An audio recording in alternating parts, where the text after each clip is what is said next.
Hello दोस्तों, स्वागत है।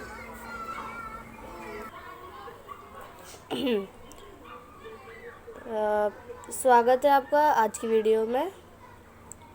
क्लास 9th के लिए है और इसकी डेट है 21 अक्टूबर। विषय है हिंदी और वर्कशीट नंबर है 47। आज का टॉपिक है बच्चे काम पर जा रहे हैं, भाग 3। भाग 1 और 2 हम पिछले वर्कशीट में पढ़ चुके हैं। यहाँ पे अपना नाम लिखिए, यहाँ पे अपनी क्लास टीचर का नाम लिखिए। अब पढ़ते हैं, चलो स्टार्ट करते हैं। पिछले कार्यपत्रक सेक्टर 44 में हमने जाना कि कवि राजेश जोशी जी कौन थे, जिन्होंने ये चैप्टर लिखा है, यानी कवि। सोचते हैं कि बच्चों के पास अब कुछ नहीं बचा, इसलिए वे सुबह सुबह काम पर जा रहे हैं। अब आगे तो फिर बचा ही क्या है इस दुनिया में। कितना भयानक होता अगर ऐसा होता। भयानक है, लेकिन इससे भी ज़्यादा वह है कि सारी चीज़ें हस्ब मामूल पर दुनिया की हज़ारों सड़कों से गुजरते हुए बच्चे बहुत छोटे छोटे काम पर जा रहे हैं। अब इसकी व्याख्या करते हैं।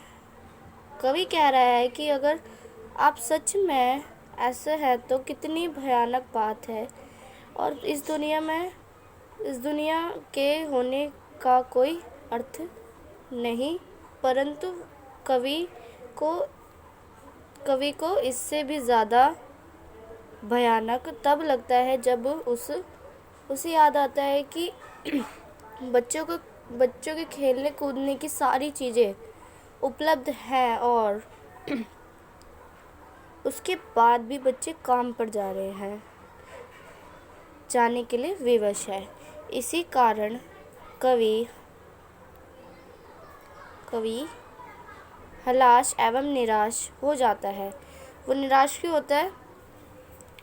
उन्होंने सोचा है कि खिलौने, पार्क, स्कूल अवेलेबल, ये सब अवेलेबल होने के बावजूद भी बच्चे स्कूल जाने के लिए विवश हैं। बच्चे स्कूल जाने के लिए तैयार है। विवश का मतलब क्या होता है? तैयार है।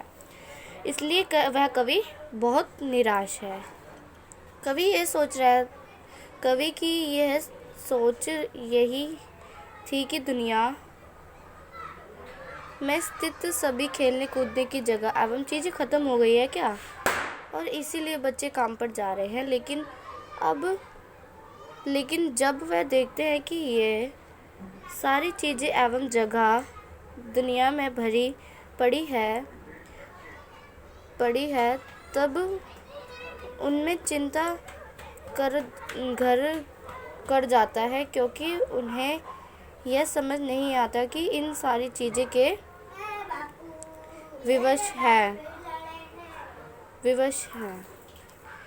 कवि के अनुसार बचपन में खेलकूद, पढ़ाई लिखाई एवं बच्चों के विकास का समय होता है। अब इसमें क्या बोला है? अब एक कवि ने कहा है कि एक बचपन ही तो होता है, बच्चों का खेलने कूदना, पढ़ाई लिखाई, विकास, तरक्की करना। तो ये इसीलिए वो कह रहा है कि पढ़ो। इस वक्त उन पर कोई बोझ या जिम्मेदारी नहीं होनी चाहिए। अब उन पर किस चीज़ का बोझ है? मजदूरी का बोझ है, ठीक है, और उन जिम्मेदारी भी नहीं होनी चाहिए। इसलिए उन्होंने हमारे सामने यह प्रश्न उठाया है कि काम पर क्यों जा रहे हैं बच्चे। ये प्रश्न उठाया है उन्होंने कि काम पर क्यों जा रहे हैं बच्चे। अब तुम्हें पता है बाल मजदूरी गैर कानूनी है, ठीक है।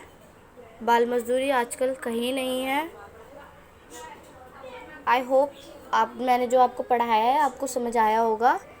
अगर आपको नहीं भी समझ आया तो आप अपनी या तो बुक में से पढ़ सकते हैं, या फिर इसी चीज़ को आप अपनी वर्कशीट में दोबारा पढ़ सकते हैं। चलो आइए प्रश्नों की तरफ बढ़ते हैं। निम्नलिखित प्रश्नों के उत्तर दीजिए। तो चलो पहले क्वेश्चन करते हैं हम। पहला क्वेश्चन है हमारा, बच्चे काम पर, कलर चेंज कर लेते हैं पेन का, ब्लू कर लेते हैं। बच्चे काम पर जा रहे हैं, कवि को ज़्यादा भयानक कब लगता है? तो यह आंसर है इसका। कवि की यह सोच थी कि जो खेलने कूदने की जगह है, चीज़ें हैं, ख़त्म हो गई, इसलिए बच्चे काम पर जाने के लिए विवश हैं। लेकिन जब देखते हैं कि खेलने कूदने की सारी चीज़ें उपलब्ध है, उसके बाद भी बच्चे काम पर जाने के लिए विवश हैं तो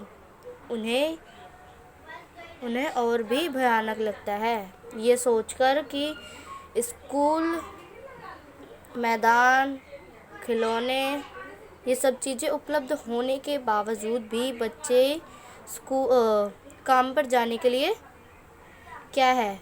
विवश है। जल्दी कर लीजिए इसे नोट। अगला क्वेश्चन है हमारा, प्रस्तुत कविता में कवि ने बच्चों से बचपन छीन लिए जाने की पीड़ा व्यक्त की है, उसका इशारा किस और है? लिखिए। बचपन ही होता है जिसमें पढ़ाई लिखाई करते हैं, तरक्की करते हैं और खेलते कूदते हैं, एक बचपन ही तो है। अगर बचपन में हम बाल मजदूरी करने लग जाएंगे तो वो बचपन छीनने जैसा ही माना जाएगा। तो इसका आंसर है बच्चे ये। कवि ने ये प्रश्न हमसे और पूरे समाज से किया है कि बच्चों को खेलने कूदने की उम्र में भी खेलने कूदने की चीज़ें उपलब्ध होते हुए भी वह काम पर जा रहे हैं। ठीक है, ये इसका आंसर है। जल्दी कर लीजिए इसे भी नोट। अगले क्वेश्चन की तरफ बढ़ते हैं हम।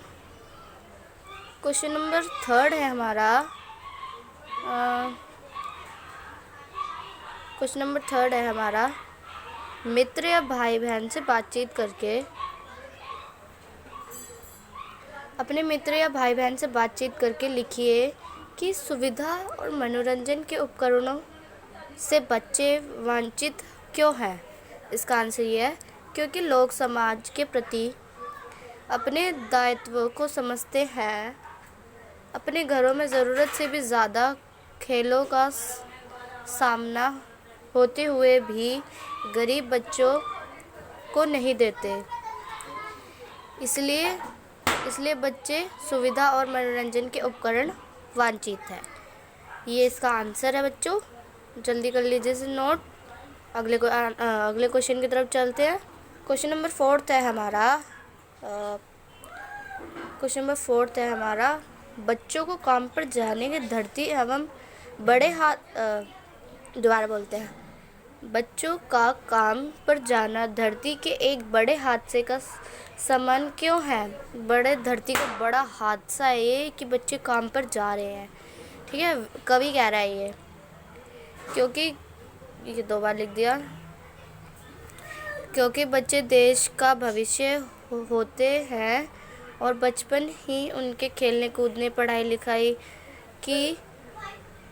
की उनके विकास की उम्र होती है। इसलिए बच्चों का काम पर जाना धरती के बड़े हादसे जैसे समान है, बड़े हादसे का समान है। जल्दी कर लीजिए इसे नोट। ठीक है, अगले क्वेश्चन की तरफ बढ़ते हैं। क्वेश्चन नंबर 5 है, यदि कोई व्यक्ति किसी बच्चे को काम पर रखता है तब उस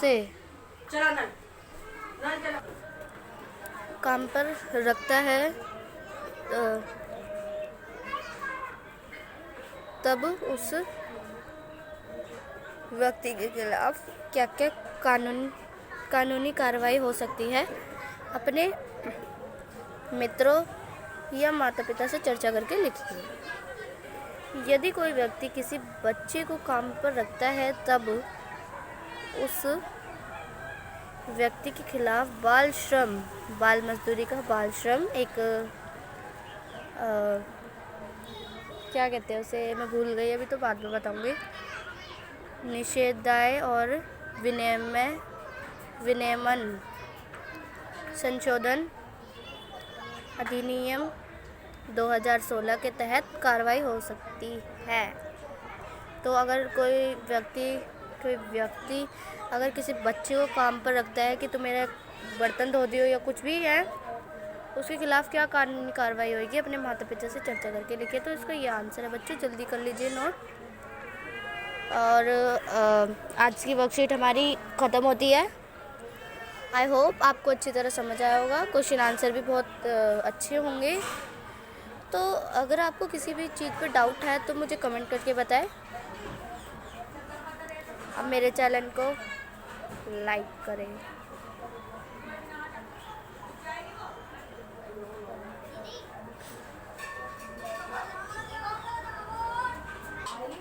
अब मेरे चैनल को लाइक करें और सब्सक्राइब करें। ठीक है, जल्दी से वीडियो पॉज करके सारे क्वेश्चन आंसर कर लीजिए। Thank you.